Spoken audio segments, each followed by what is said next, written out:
Almost everybody knows that you make the most money in the painting industry in these warmer summer months. We also know, at least nationwide, typically in June and July, we get the largest amount of organic demand and or estimate requests. So right now you may be understaffed and you're trying to fill those positions, but you need to figure out desperately if the individual you're trying to hire has the technical skills and a few other skills necessary to do the job. I'm Brandon Lewis with the Academy for Professional Painting Contractors.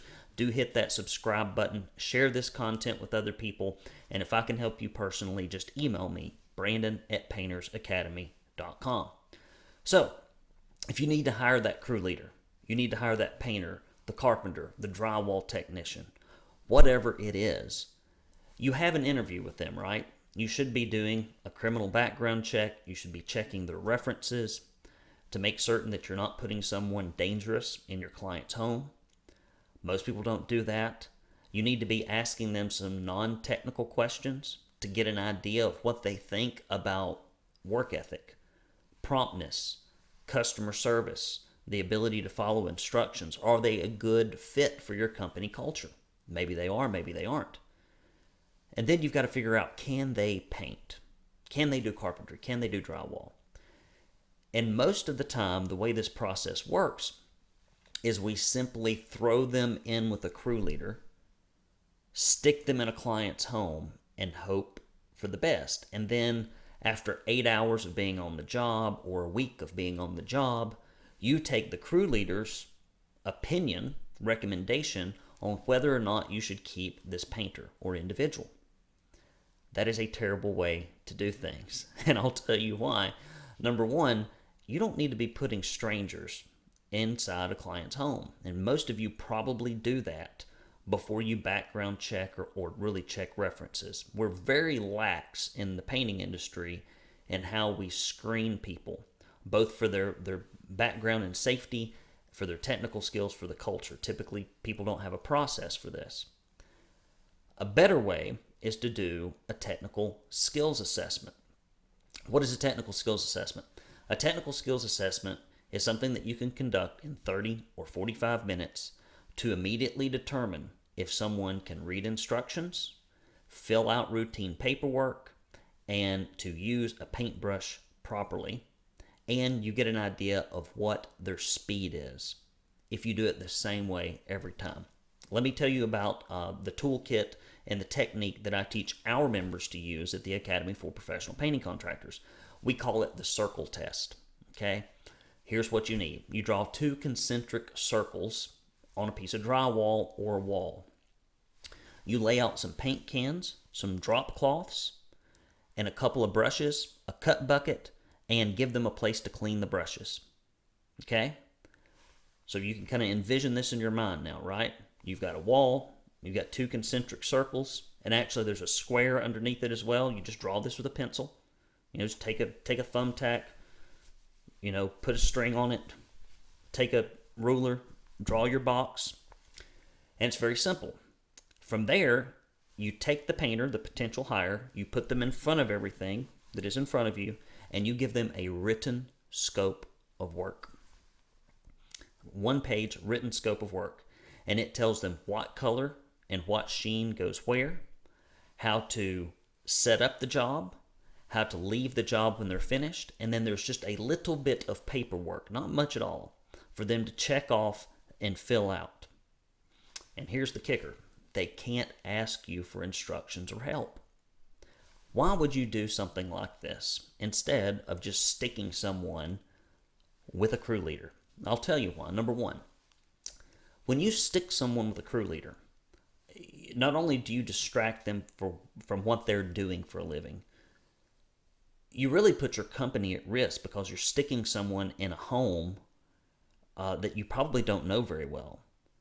The best mistake they could probably make is to just mess a bunch of stuff up and do real poor work and cost your company money. But the worst mistake they could make is to steal something or to do something that gets your company in trouble or to get in a fight with another coworker. These things happen. I know these things happen because I hear about these things happening all the time directly from members. Number two, it takes less time to do a technical skills assessment that is driven by scope.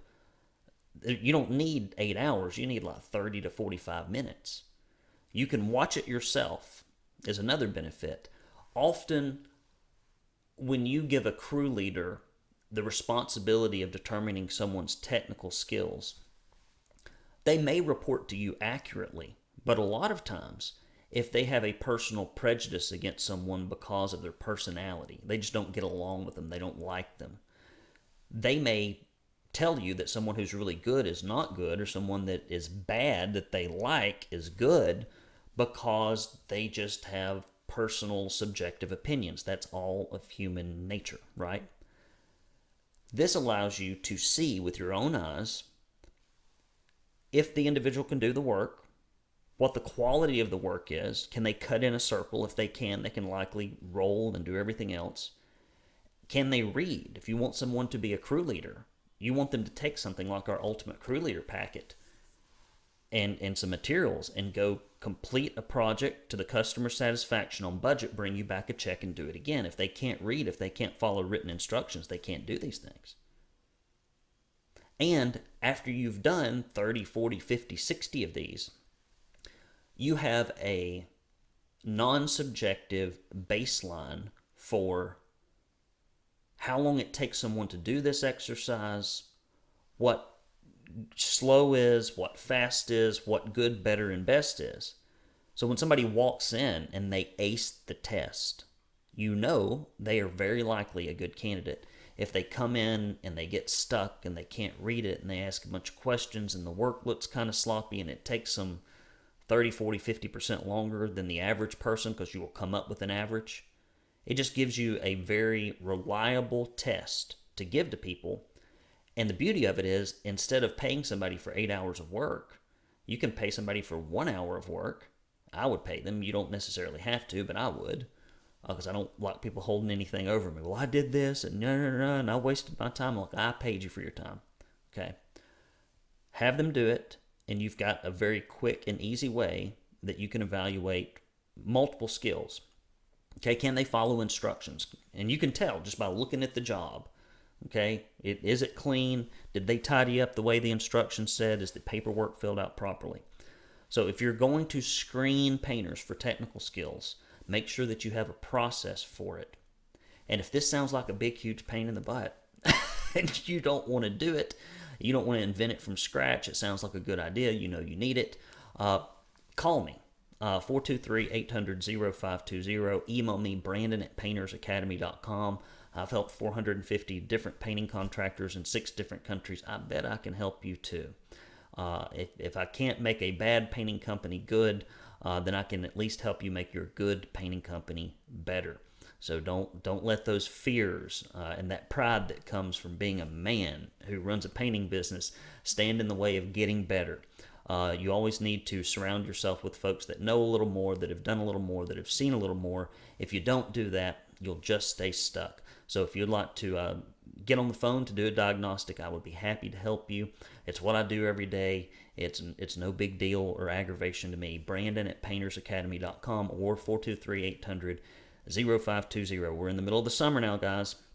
Make hay while the sun shines, but don't throw a bunch of losers into production. Don't throw bodies into production trying to solve the problem if you have not screened them for their technical, non-technical, and background.